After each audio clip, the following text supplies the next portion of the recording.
Parce qu'il y a beaucoup d'idées reçues et parfois fausses concernant l'ego, parce qu'on en parle beaucoup, parce qu'il y a aussi les influences du développement personnel et des certaines mouvances spirituelles qui sont parfois pas bien intégrées ou mal interprétées, qui amènent à parler de l'ego en termes d'il faut le tuer, il faut le faire disparaître, il est l'origine de tous nos maux. Je voulais faire cette vidéo aujourd'hui pour vous expliquer son fonctionnement, le fonctionnement de cette application cérébrale qui est partie intégrante de notre incarnation et qui contribue à développer en nous justement l'intégration de cette part de nous, en tout cas qui contribue à nous aider dans ce processus d'incarnation.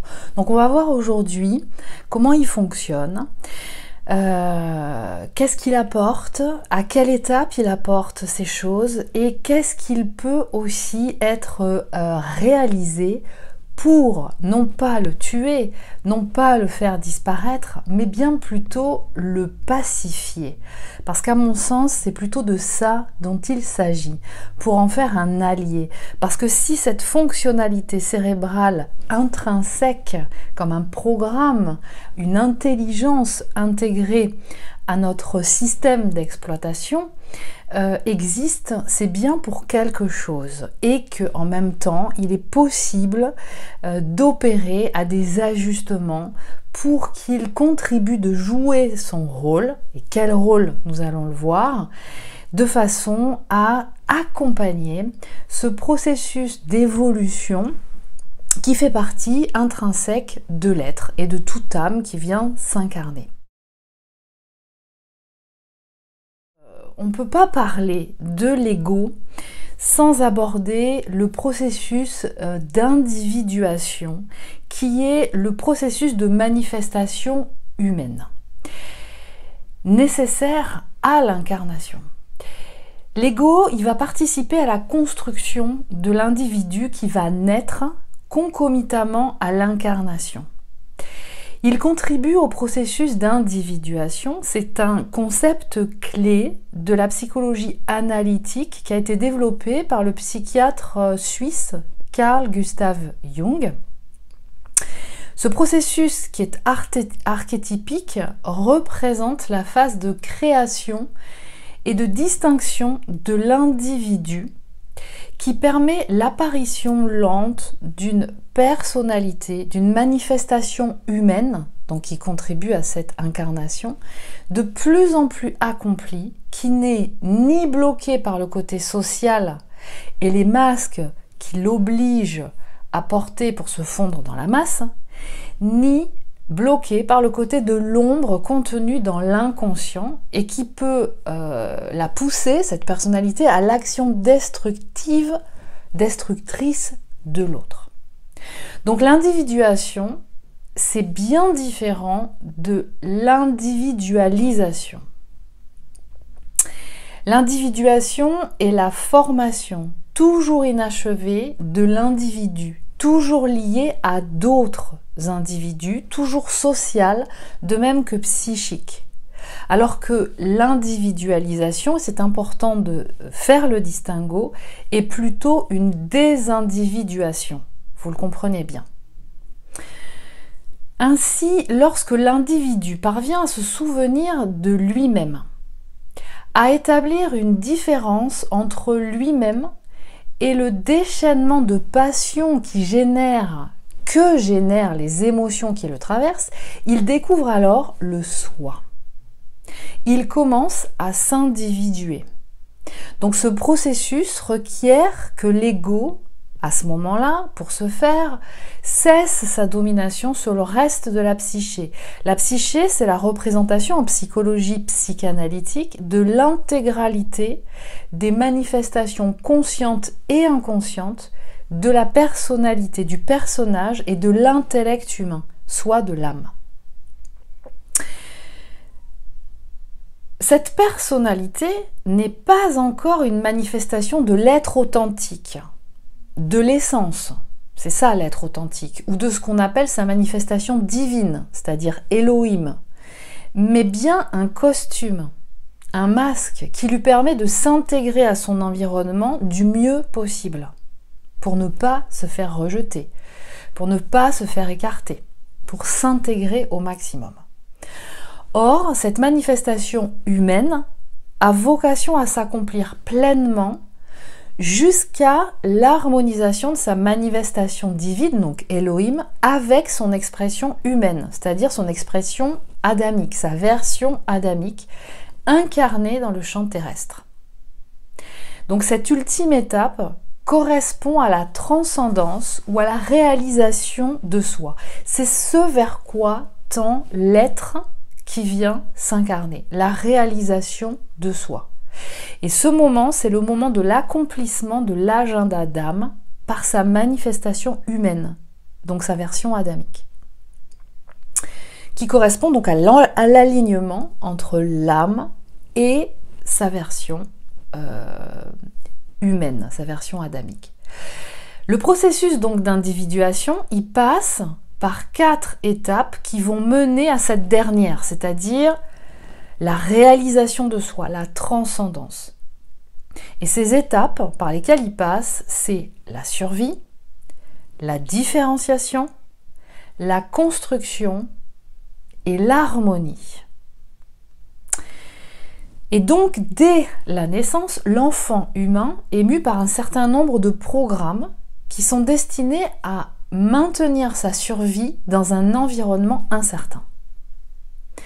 Afin de préserver son intégrité physique et psychique dans le milieu dans lequel il va avoir à évoluer, des stratégies d'adaptation programmées agissent telles des ressources qui répondent aux besoins du moment pour être protégé. Ce qui est à l'origine de comportements spécifiques destinés à la mise en alerte d'une situation stressante pour lui. Des cris, des pleurs, une agitation intense, une difficulté d'endormissement, une irritabilité, une prostration, entre autres. Elles vont lui permettre donc de prendre connaissance de lui-même et de son unicité au travers de sa différence avec les autres. Cette capacité de distinction lui permet de développer son bouquet d'intelligence et de valider sa légitimité jusqu'à accomplir tout son potentiel. Donc, il a une application interne qui est destinée à le protéger en cas de stress intense. C'est l'ego. Au début, cette protection agira au travers de la prédisposition biologique qu'il a du lien d'attachement à ses parents, afin qu'ils répondent, eux, ses parents ou ses adultes référents, à ses besoins fondamentaux. C'est de ça dont il a besoin dans un premier temps. Par la suite, alors que les formes d'intelligence commencent à s'expanser en lui, un garde du corps et de l'esprit va se développer en lui pour le préserver de tout ce qui génère un conflit intérieur, l'ego. Ce programme, cette intelligence, c'est l'ego. Alors, de quoi part l'enfant, de quoi part le nouveau-né pour justement ensuite commencer à rentrer dans ce processus d'individuation? Donc on part d'un programme de survie instinctif. La particularité du nouveau-né humain réside dans son état de totale dépendance à l'assistance extérieure concernant différents plans physiques, émotionnels, spirituels, intellectuels. Il est en totale dépendance de son environnement extérieur pour subvenir à ses besoins vitaux. Et en plus, la particularité du nouveau-né humain, c'est qu'il a certains de ses organes qui ne sont pas encore pleinement aboutis, donc viables. Il n'est pas viable tel qu'il est, en fait, à sa naissance. Donc dès son arrivée, l'énergie de vie agit en lui, qui impulse son éveil aux différents corps de conscience disponibles dans l'univers, dans le champ quantique, dans le tout. Ces différents corps de conscience correspondent à un champ d'information qui agit comme des ressources disponibles pour accomplir son évolution naturelle. Pour cela, il a besoin de développer les différentes formes d'intelligence potentielles encodées en lui. Ça va faire partie de ses besoins vitaux. L'intelligence, c'est la capacité à accéder à l'ensemble des informations disponibles dans un champ de conscience. Conscience et intelligence sont ainsi intimement liées, cette dernière intelligence donc agissant comme un outil qui permet l'accès au matériel contenu par la première, c'est-à-dire la conscience. Cependant, durant les premières années de sa vie, il va devoir compter sur son environnement proche, surtout dans les premières semaines et dans les premiers mois de sa vie. Il va devoir compter sur un environnement proche, notamment sur les adultes référents que sont les parents, mais si ce ne sont pas les parents directs, il y a d'autres adultes qui peuvent jouer ce rôle de référent, qui vont agir comme vecteurs pour y accéder en fait, à tout ce potentiel qui va contribuer à son autonomie, à son individuation.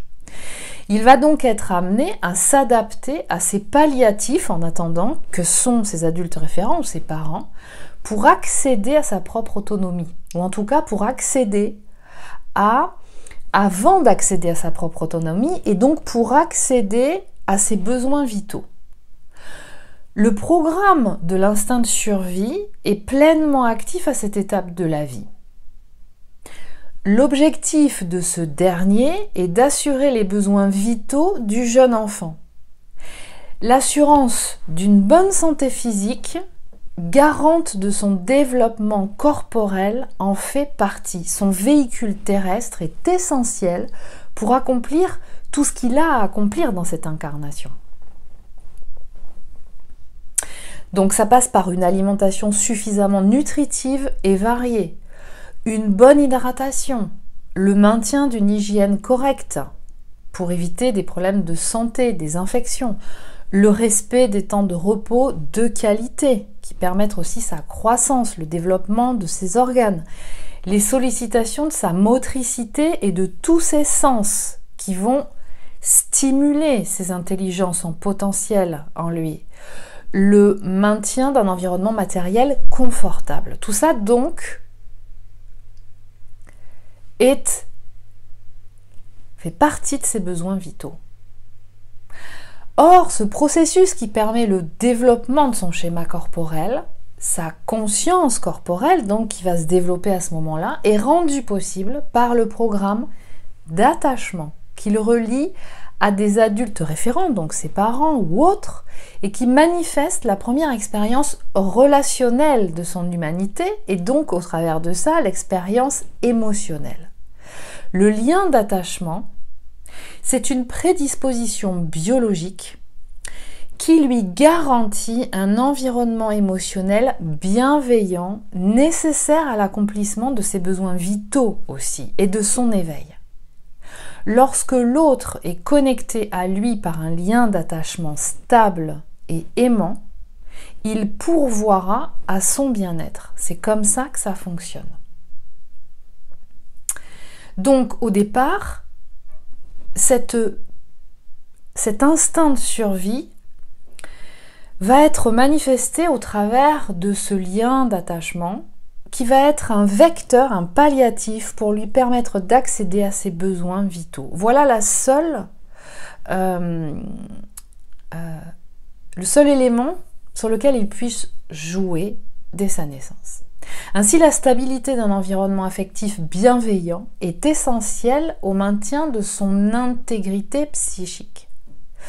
Cependant, il est à noter que tout environnement est en instabilité constante et les adultes auxquels il est connecté sont eux-mêmes régulièrement traversés par un flot d'énergie différente, autrement dit d'émotions différentes. Les émotions qui le cueillent alors, ce jeune enfant, si puissamment, alors qu'il ne sait encore en identifier l'origine, les nommer ni même les gérer l'amène à expérimenter une variété de tsunamis intérieurs. Donc il va être éprouvé au niveau émotionnel par la traversée de ces énergies que sont les émotions. Il ne se distingue pas encore de son entourage à ce moment-là, il reste poreux à tout ce qui est ressenti autour de lui. Il fonctionne à ce moment-là en fusion symbiotique avec sa mère, dont il croit qu'elle est part de lui. Il ne fait pas la différence avec le reste des autres, il ne se distingue pas des autres.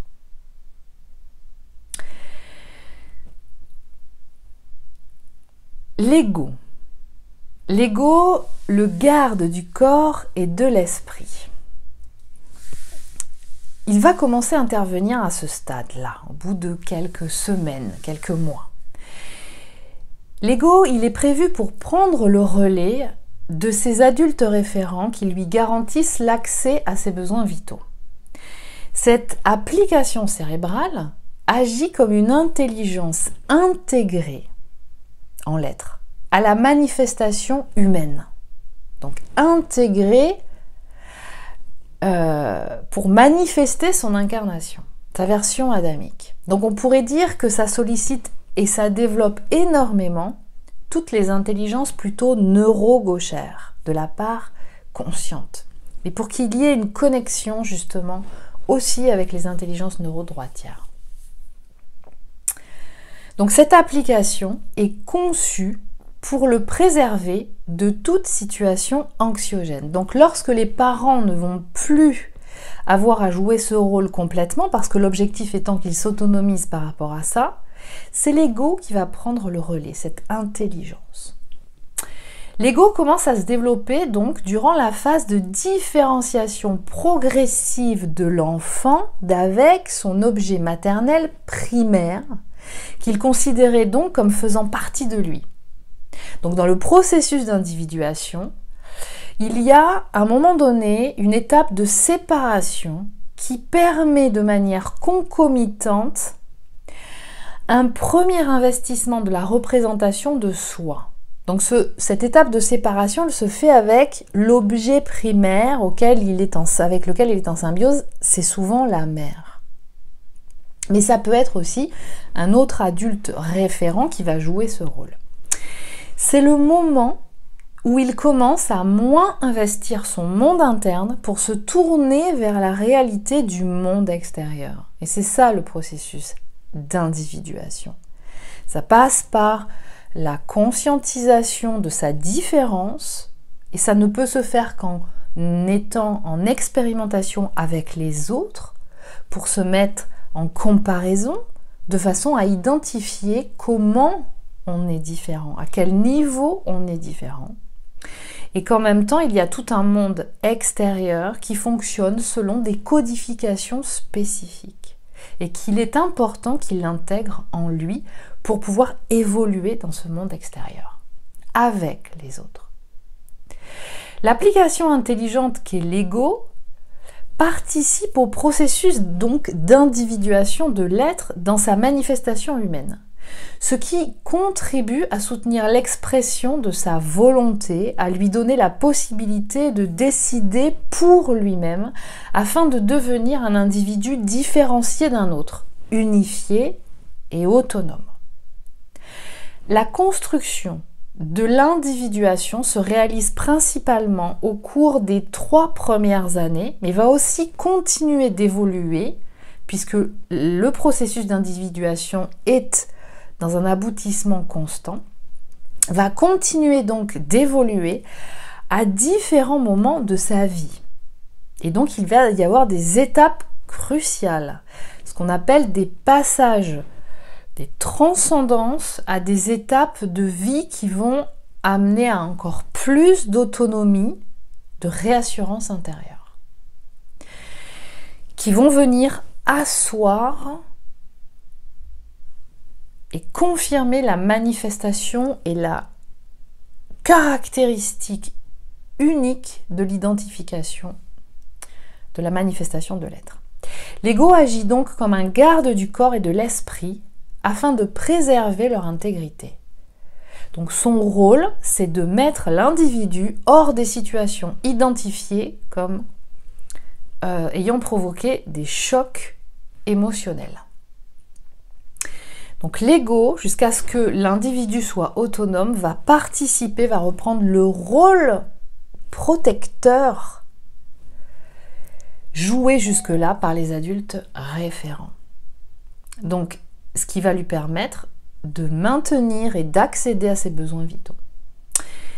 L'ego le maintient donc dans une zone de confort par la mise en application de stratégies de réponse au trauma, donc aux expériences à charge émotionnelle négative, c'est-à-dire hautement stressantes, inquiétantes, qui génèrent des conflits intérieurs en lui. Pour qu'il opère, l'ego, il lui faut recevoir un signal d'alerte émotionnelle. Ce dernier est activé suite à l'identification de conditions environnementales, donc identifiées comme anxiogènes, similaires à celles enregistrées dans sa banque de données mémorielle, son subconscient. Donc, peu importe l'origine de ces mémoires, qu'elles soient factuellement expérimentées durant son incarnation, durant ce qu'il a vécu depuis sa naissance, déjà dans le ventre de sa mère aussi, ou dans une autre incarnation, que ce soit vécu, expérimenté cette mémoire par un ou plusieurs membres de sa lignée transgénérationnelle, ou bien par un collectif d'âmes auquel il a participé, leurs charges émotionnelles servent à l'identification de situations identifiées comme anxiogènes avant qu'elles ne se produisent. Donc l'ego va avoir besoin de signaux qui sont ressentis au niveau émotionnel, et ces signaux s'activent d'après la lecture de la banque de données mémorielles, donc des mémoires contenues dans le subconscient et de leur charge émotionnelle négative. L'ego agit donc d'après les mémoires traumatiques contenues dans le subconscient pour jouer son rôle de protecteur.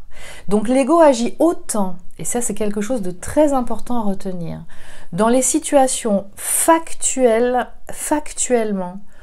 que potentiellement dangereuses. C'est-à-dire que ce soit un danger réel ou potentiel, il va y avoir le signal qui va être donné et l'ego va jouer son rôle de garde du corps et va mettre à l'abri. Donc l'armure va être mise, le système de défense va être mis en place. L'objectif de cette application étant donc d'écarter l'individu de toute situation hautement stressante.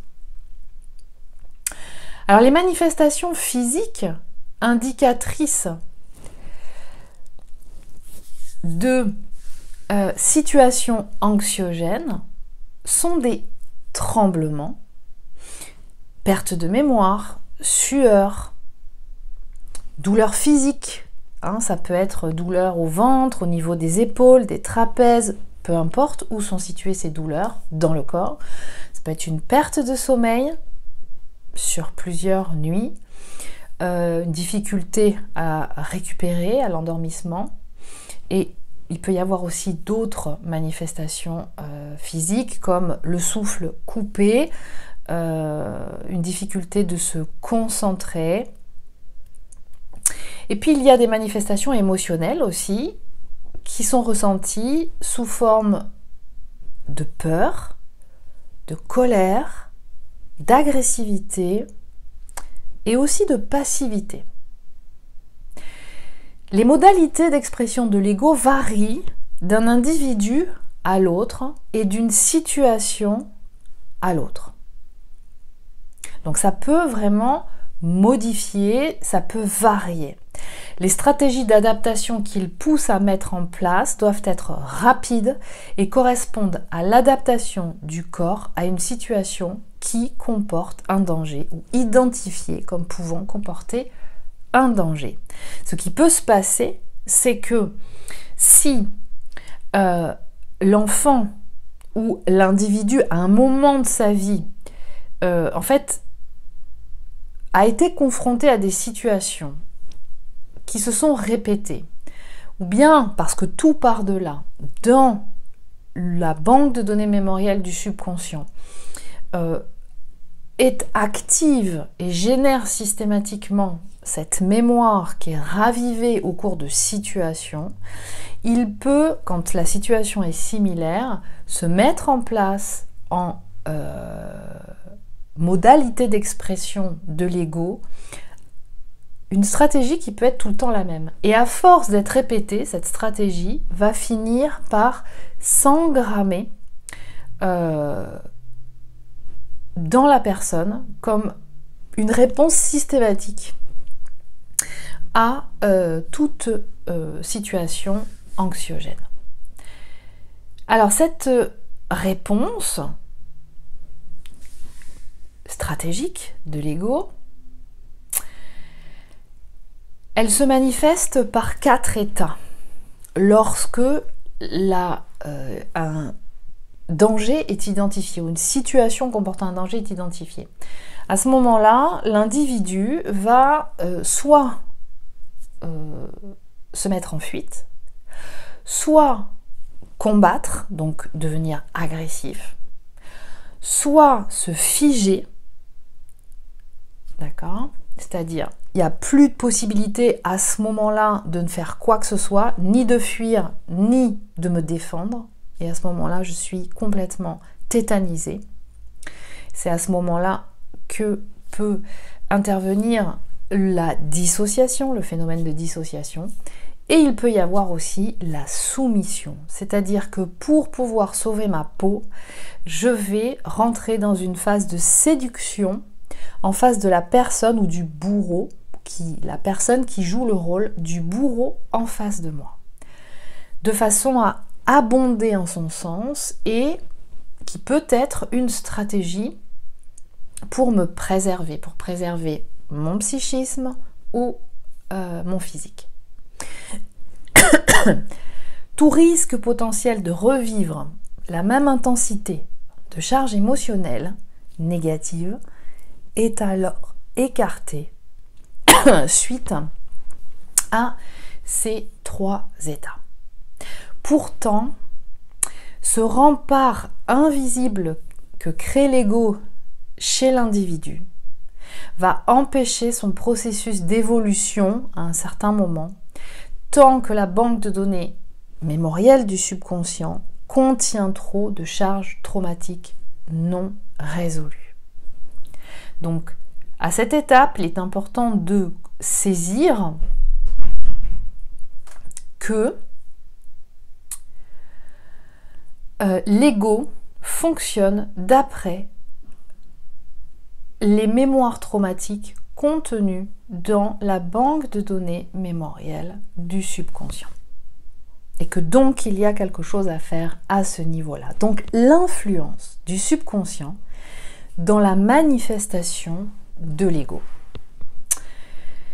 L'environnement se manifeste en miroir des mémoires contenues dans le subconscient associées à l'âme. Donc ce sont des mémoires qui sont contenues dans l'ARN, que l'on retrouve dans l'ARN.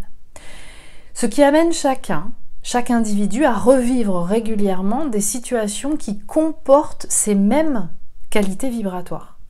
Parmi elles, les chocs émotionnels résonnent encore dans le subconscient tant que la mémoire n'est pas résolue. Donc revivre ces situations est une opportunité finalement d'opérer à la guérison du choc émotionnel, en commençant par identifier qu'il y a eu un choc émotionnel. Mais si il n'y a pas d'opportunité de revivre ces situations, de se remettre dans le bain de situation, potentiellement ça n'existe pas pour l'individu. Donc c'est à ce stade que la part consciente devient actrice. Alors il est à noter que la fréquence cérébrale de l'état modifié de conscience ou de l'état méditatif, c'est la même chose, ou ce qu'on appelle aussi la zone alpha, permet de s'affranchir de l'activité égotique, donc de cette intelligence qu'est l'ego, et donne accès à l'ensemble du bouquet d'intelligence de l'individu. À ce moment-là, c'est le seul état cérébral où les deux hémisphères se retrouvent sur la même longueur d'onde. Il y a un pont qui se crée entre la part consciente, hémisphère gauche, et inconsciente, hémisphère droit. Et le processus de reprogrammation mémorielle peut être réalisé après exploration de ces mémoires. Le processus de guérison, donc, de ces mémoires, au travers de la reprogrammation de la qualité de leur charge émotionnelle, si elles sont traumatiques, a un impact certain sur la sensibilité de réaction de l'ego. L'objectif est de le laisser jouer son rôle afin qu'il continue de protéger l'individu tout en comptant sur les capacités développées de l'individu à se positionner de façon juste et bienveillante pour et par lui-même. À ce stade, qui peut arriver assez tardivement dans sa vie, c'est le développement des formes d'intelligence inaccomplies qui va lui permettre d'entrer dans ce processus d'éveil qu'il attend et qui est ontologique pour lui. Donc vous pouvez imaginer en fait l'ego, cette part intégrée de notre programme cérébral comme un garde du corps. Et ce garde du corps est là pour réagir selon une banque d'informations que lui donne le subconscient, et notamment ces mémoires à charge émotionnelle négative, donc ces souvenirs de mémoire traumatique, qui vont lui permettre d'identifier tous les éléments inscrits dans une situation qui peuvent lui rappeler une situation hautement stressante. Et c'est ainsi qu'il peut mettre en œuvre sa mission de protection, c'est-à-dire de mettre la personne, de mettre l'individu à l'écart de cette situation, au travers de ces différentes stratégies. Simplement, effectivement, l'individu a vocation à évolution. Et le processus d'individuation le décrit très bien. Donc, c'est là où effectivement les modalités d'expression de l'ego peuvent avoir une limite. Mais est-ce bien l'ego et son rôle protecteur qui va avoir une limite, ou est-ce plutôt situé dans le contenant de la banque de données mémorielles du subconscient qui détient ces mémoires à charge émotionnelle négative? C'est là que ça va se jouer, en fait. Et c'est ce qui correspond à la pacification de l'ego. L'ego est là pour continuer de protéger l'individu, de le protéger au niveau physique, parce que son véhicule terrestre est important, et son intégrité, son bon fonctionnement et sa bonne santé sont essentiels pour la réalisation de soi. Et ainsi que son intégrité psychique, parce que si son intégrité physique est maintenue, mais que, comme on dirait, comme certains diraient, on perd la boule, où il n'y a plus de capacité de générer en totale autonomie cet accès à toutes les formes d'intelligence qu'il détient, qui sont situées à d'autres plans, il ne sera pas en capacité d'opérer des décisions bienveillantes par lui-même et pour lui-même. Il ne sera plus en capacité d'accomplir ce qui lui correspond d'accomplir. Donc, l'objectif, je vous le rappelle, c'est la réalisation de soi. Et la réalisation de soi, eh bien, c'est ce processus d'évolution, c'est l'éveil à la conscience supérieure. Alors, on va faire je vous rappelle une petite définition de la conscience. C'est la connaissance immédiate de sa propre activité psychique, qui s'oppose donc à l'inconscience. C'est la connaissance intuitive ou réflexive, immédiate, spontanée que chacun a de son existence et de celle du monde extérieur. C'est avoir et prendre conscience de quelque chose. C'est la représentation mentale claire de l'existence, la conscience, de la réalité de telle ou telle chose. Comme on dit, l'expérience lui a donné une conscience aiguë du danger. Ce qui vous rappelle que la peur peut être un signal qui va activer l'ego pour nous protéger, et qu'en cas de danger factuel, il nous sauve la mise. Donc il n'y a pas à le faire disparaître. Par contre, si un danger est identifié comme potentiel parce qu'il est identifié comme nous faisant sortir d'une zone de confort, eh bien c'est là où on peut commencer à avoir un problème, puisque le processus évolutif amène par essence à sortir de sa zone de confort. Et enfin, en biologie, la conscience regroupe le sens de l'éveil, la connaissance de soi et la perception de l'environnement. Donc, l'éveil de l'être à la conscience supérieure, qui est un processus d'évolution, est ce processus d'individuation dont parlait déjà Jung. Donc voilà quel rôle l'ego va jouer dans une partie de ce processus d'évolution, et voilà aussi à quel niveau il va commencer à bloquer l'expansion de l'individu, l'accès de ces formes d'intelligence qui vont lui permettre de continuer de développer et d'accéder à cette conscience supérieure. Donc une conscience correspond à un champ d'information ordonnancé, structuré, selon des codes qui permettent un mode opératoire effectif de leur expression. Donc ces différents corps de conscience, en fait, contiennent différentes informations, mais situées dans différents plans, structurés selon donc des codes qui permettent en fait un mode opératoire valable, valide. Cette architecture, elle agit comme le moyen le plus abouti d'accès à une banque d'informations. C'est une grille de lecture, la conscience, qui nécessite l'apprentissage d'un système de codification qui lui est propre.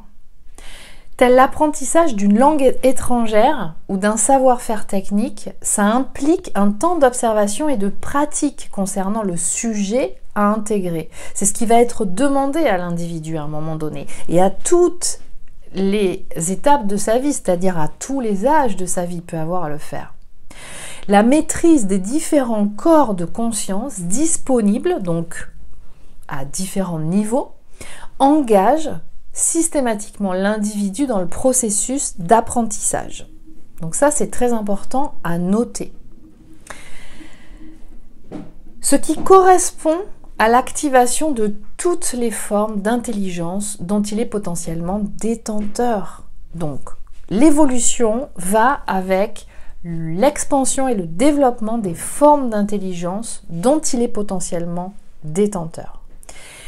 Le développement en lui des différentes formes d'intelligence en potentiel devenir lui permettent l'éveil à la conscience supérieure, qui regroupe tous ces corps de conscience qu'on pourrait identifier comme la conscience supérieure. Donc tout l'enjeu d'une incarnation réside dans ce processus évolutif d'éveil de l'être et qui le conduit à la réalisation tangible de sa part divine, donc de son âme. À cette étape, l'ego demande à être pacifié afin de ne plus freiner l'alignement de la part divine de l'être à sa part humaine, donc sa version Elohim à sa version adamique. Tout est relié au niveau du cœur. Et l'expression humaine est alignée à la vibration de l'âme. Donc, voilà l'importance de pacifier l'ego. Et c'est de ça dont il s'agit. Non pas de le faire disparaître, mais bien de le pacifier. Donc, en résumé, de ce processus et du mode opératoire de l'ego. Il est intrinsèquement lié au processus d'individuation, qui est le processus de manifestation humaine, c'est-à-dire de l'incarnation. L'ego, donc, y participe en générant et en prenant le relais, notamment lors de la séparation de l'objet primaire maternel avec lequel le bébé est en symbiose, l'individu est en symbiose au tout début, et qui va lui permettre, qui va contribuer à le faire aller vers la représentation du soi. Et donc va lui permettre d'accéder à cet individu autonome, différent et unifié. D'accord ? Donc l'objectif du processus d'individuation, c'est-à-dire de l'éveil de l'être à la conscience, c'est la transcendance, la réalisation de soi, c'est-à-dire la réalisation de l'agenda d'âme. Elle est là la mission d'âme en fait. C'est à ce moment-là que tout ça se met en place, dès le début en fait. Et ce processus d'individuation passe par 4 étapes qui l'amènent à la réalisation de soi, qui est la 5e. Et sa première étape, c'est la survie. La deuxième étape, c'est la différenciation entre moi et les autres. Qu'est-ce qui me rend différente et si unique ? La construction, l'intégration à l'intérieur de toutes les codifications du monde extérieur, de comment fonctionne tout ça, et l'harmonie, l'unification en fait de toutes ces banques de données informationnelles et ces mémoires et ces formes d'intelligence plutôt, potentiellement devenir en moi, dont certaines sont expansées et d'autres pas. L'ego, c'est le garde du corps et de l'esprit. L'ego, c'est le protecteur de l'intégrité physique et spirituelle, psychique. L'ego agit pour faire rester l'individu dans une zone de confort, pour le défendre. L'environnement extérieur est potentiellement dangereux. Donc c'est à double tranchant. Identifier cette action en lui, c'est important. Il est à la fois un protecteur, mais un protecteur peut devenir à certains égards un empêcheur d'accéder à sa propre évolution, à la découverte du monde extérieur. C'est là où justement il va falloir générer une opération. Et cette opération, la clé de cette opération est située dans le fait que l'ego, pour fonctionner et pour générer cette protection, va être complètement relié à la banque d'informations de mémoire traumatique contenue dans le subconscient pour agir. Qu'elles soient factuelles, qu'elles aient été expérimentées ou que ce soit contenant une situation qui est expérimentée à la fois factuellement, il peut y avoir un danger réel, quelqu'un qui s'approche de moi, un homme d'une certaine stature avec un objet dangereux dans les mains et une attitude très agitée sont des indicateurs qu'il y a quelque chose là qui n'est pas normal, d'accord ? Par contre, une situation qui peut par exemple générer et qui est potentiellement identifiée comme dangereuse, quelqu'un qui vient vers vous parce qu'il a vous avoué des sentiments qu'il ressent pour vous et qui a une attitude assez anxieuse parce que ça génère beaucoup de stress en lui, n'est pas à proprement parler forcément une situation réellement dangereuse. Okay ?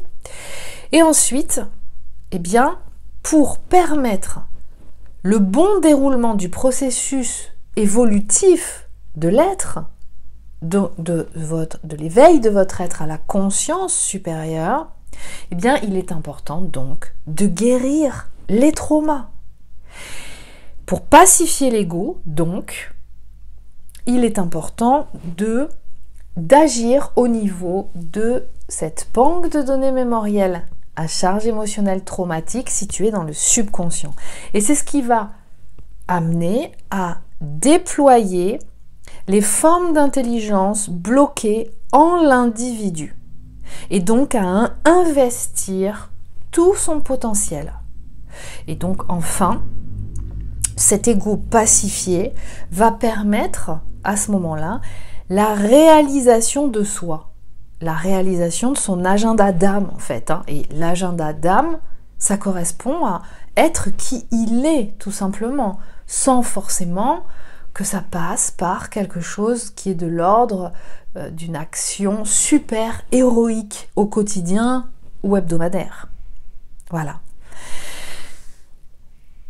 Donc, l'ego joue un rôle très important dans la création et la distinction de l'individu, donc dans sa manifestation humaine, dans le processus d'incarnation. Mais il est important à une certaine étape de pacifier cet ego de façon à ce que l'alignement suprême dont c'est l'objectif de l'expérience de l'âme dans cette incarnation, l'alignement de sa version Elohim, donc de sa part divine, à sa version adamique, donc de sa manifestation humaine, se fasse. Il est important que cet ego soit pacifié. Et à ce moment-là, on peut dire que l'individu est aligné et centré, et qu'il accède à un niveau de conscience supérieur, qui lui permette de manifester à son niveau de potentiel. J'espère que cette vidéo vous aura accompagné, aidé. N'hésitez pas à partager dans les commentaires si vous vous retrouvez, toute question que vous pourriez avoir. Prenez bien soin de vous et à bientôt.